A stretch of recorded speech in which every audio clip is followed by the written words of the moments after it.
people are the greatest and they are the supreme power. If people want to keep us here, we will bow our head in front of them and stay here. But it should not be the Election Commission and SIR which is keeping us here. And we need to protect democracy. I hope that the next discussion will be about protecting democracy and the election system in this country. Sir, you keep talking about the Prime Minister was there in Tamil Nadu. Suddenly they've discovered, before every election they discover great love and pride in Tamil culture. But just a few months before that, they do not want to accept the greatness of the Keeladi findings. You do not want us to talk about the greatness of Tamil Nadu, where our Chief Minister says that from Tamil Nadu is where the history of India shall be written. But you came to Gangaikonda Cholapuram. Remember the name. Gangaikonda Cholapuram. Gangaiயை கொண்டவனவன். Gangaiயை வென்றவனவன். தமிழன் கங்கையை வெல்லுவான். நினைவில் வைத்துக் கொள்ளுங்கள். Sir, you keep saying. You keep saying that you are Vishwaguru. I want to know, what did the Vishwaguru, every time there is an attack, this is not the first time. Just this year, in May 24, in Jaipur, there was an attack. Again, pilgrims, because of 33 of them were injured and 9 people died because of terrorist attack. Again, in October, there was an attack. In November, there was an attack in Srinagar. And in April, Pahalgam. In Pulwama, they brought 240 kgs of RDX. We don't have any answers. Every time there is an attack, you say it will not happen again. What has the Vishwaguru learnt? Vishwaguru is not teaching anybody anything. But what have you learnt? You have not even learnt humility. When Mumbai attacks happened, the Prime Minister of this country came out and apologized to the people of this country, saying that this should not have happened and we should have prevented it. Learn the humility from him. He is no more. Who takes responsibility for what happened to the people in Pahalgam? They were innocent tourists. They believed you, trusted you, and came there thinking it is a safe place. But they lost their lives, their loved ones. Have you reached out to these victims actually? What compensation has the union government given them? Everything, responsibility is shifted to the state governments. It's the state governments who have to take care of them. What has the union government done? Nothing. When we went to Spain, it was so heartening to see that the government was supporting NGOs, organizations, which were taking care of more than 4,000 terror victims. These terror victims are not only the people who die or lose limbs. It is the families. It is their children. The pain is there for generations. What have you done for the terror victims of this country? Do we have such organizations? Do we have such support groups? But even if there are support groups, you will say the funding is coming from somewhere, something else. It is some religious conversion and you will be arresting people. You will not be supporting it.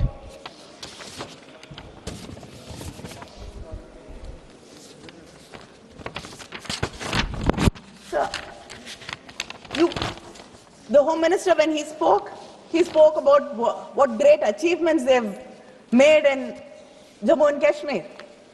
I'd like to know, what was the department doing when the RAW and IB, they said that there were suspicious activities there.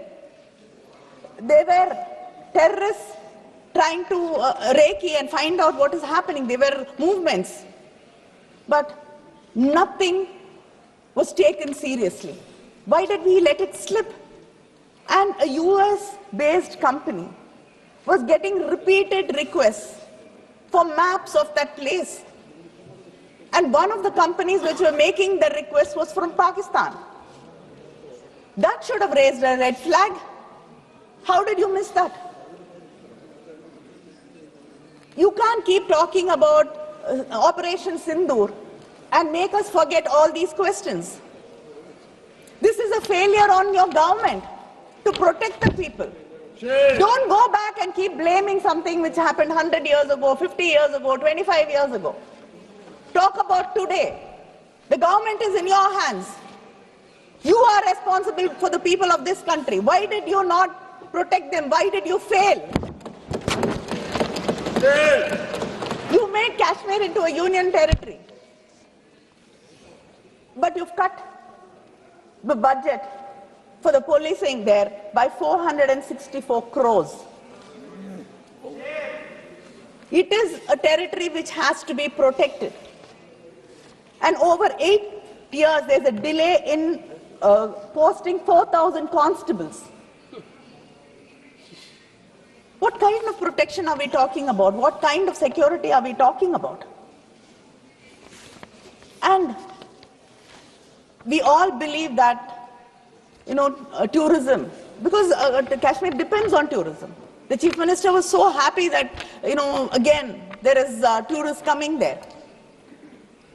But people invested in hotels, in restaurants, in homestays, so that tourists will come and they will have a better life. But today, 13 lakh bookings have been cancelled. What a shame. What happens to the life of these people who've taken bank loans, who borrowed and invested? How are you compensating them? Do you even care about them? So I'd like to remind you that India stood together. I give you credit for sending us. You do not think which religion we belong to, which language we spoke, which party we came from, where east, west, south, north, nothing. But we stood with you. The opposition stood with you. The soldiers. With the soldiers, with you, with the country. We had Muslims in the delegation. We had Christians in the delegations. We had atheists in the delegation. We have, people from different parts of this country. We all went together and stood for India.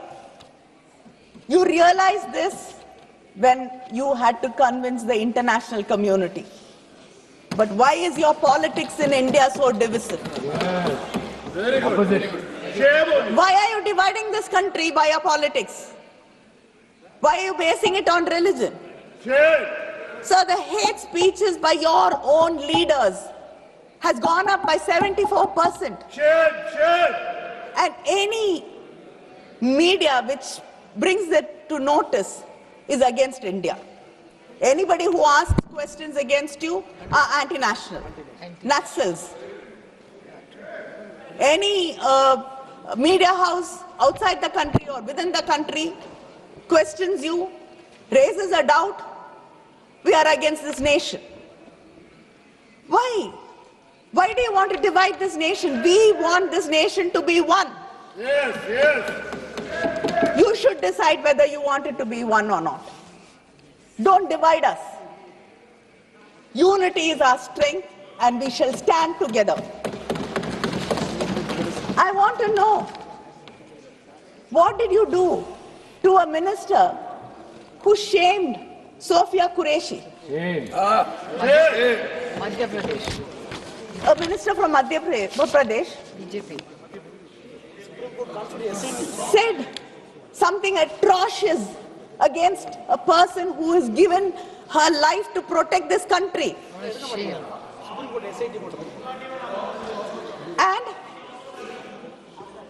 And another member of the BJP, he shames the victims, saying they did not have the spirit of warriors. Who decides what is the spirit of a warrior? What action have you taken against these people? Nothing. Has any leader condemned them? No. Your own officer, Mr. Vikram Mistry, his family was trolled, condemned, insulted. Shameful. Did somebody come out in support? Own officer. Sir, you should understand that dividing this country, not standing by its people when they need them, is not what we expect out of a government. When we stand by you, and yet you do not trust us, you do not believe us.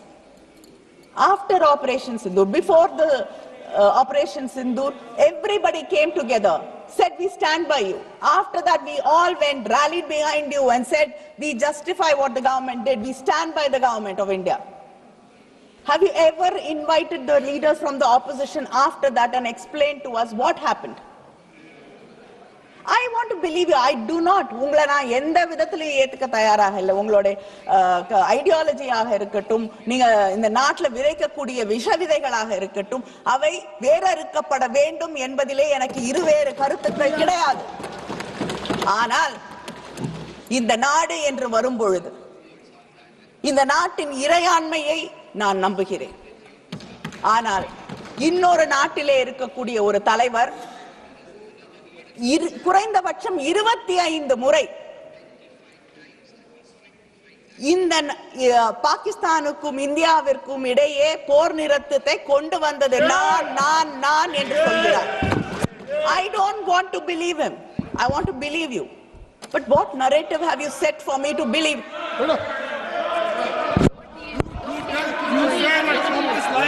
I want to believe you. I want to believe my government. You don't want us to believe. But he has said it 25 times. What reply have you given? Nothing. Why do we have to just suffer in silence and take it? Is this your foreign policy? Our Prime Minister has traveled to practically every country in the world. I mean, he's practically not here. Even when Parliament is functioning, he's not here. That is how it is. And we have a person from Foreign Service as our minister, External Affairs Minister. He speaks very well. But what have we achieved when it comes to diplomacy? Even Pakistan had 2 countries supporting him. Has anybody come out openly and condemned what Pakistan did in this soil and continues to do? Is this your foreign policy? Do you have no friends? Why is it that we do not have any friendly neighbors, we don't have any fair weather friends, we don't have anybody to come out and openly support us and condemn a country which is sponsoring terrorism against India? Haven't you failed? Yes. In your diplomacy? To bring examples from Tamil Nadu. I think you have the best relationship with Sri Lanka today. You even landed a amazing deal for one of your friends, which the Congress, I think, sadly is not capable of doing when it was in power. But you have achieved that. But still our fishermen get arrested every day and our chief minister has to write to you. Their boats are not released. Why can't you use your good offices for the people of this country and not only for your friends? Yes, share. Is this not a failure in your diplomacy? Yes. Sir, and you talk about technology, you talk about all your achievements. Are we actually prepared to face war? Nobody wants war. போர் என்பது மனிதர்களுக்கு மனித இனத்திற்கு எதிரான ஒன்று. We don't want war. But it doesn't mean we have to be unprepared. You should understand your own officers, your own defense officers have said we have to upgrade. The standing committee has recommended 3% of the budget should go for defense. But where are we? Not even 2%. This world is not such a peaceful place that we don't have to be protected, that we don't have to take care of our people, our security. You are not prepared. Today war is becoming drone attacks. Are you prepared? They were drones. Are you prepared? Have you upgraded?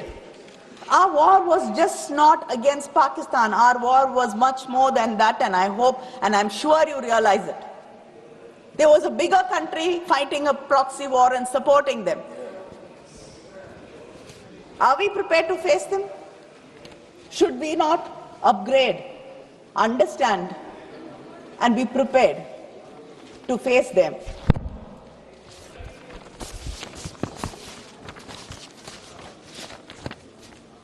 And I'd like to end my speech saying that the Vishwaguru has failed us. The Vishwaguru has not learnt any lessons.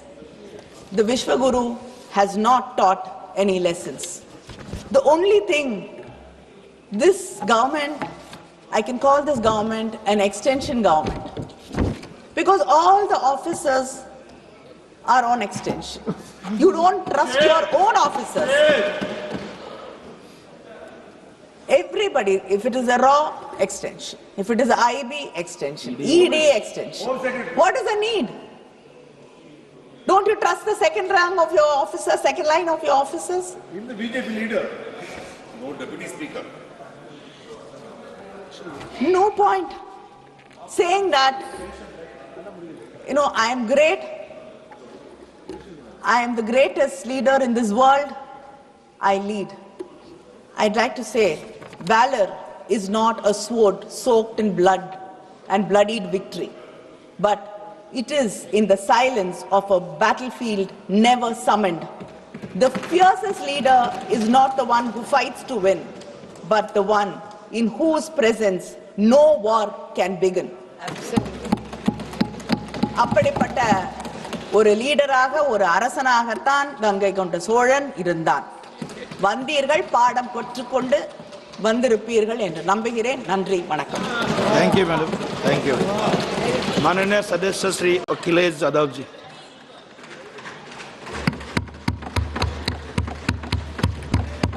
माननीय सभापति जी, अभी बोलूंगा मैं. मैं बताऊंगा, मैं उस पर ही बोलूंगा. माननीय सभापति, मैं धन्यवाद देता हूं आपको कि आपने मुझे बहुत महत्वपूर्ण विषय पे बोलने का मुझे मौका दिया. अभी मैं तमिलनाडु की DMK की माननीय सदस्य कानिमोझी जी को मैं सुन रहा था.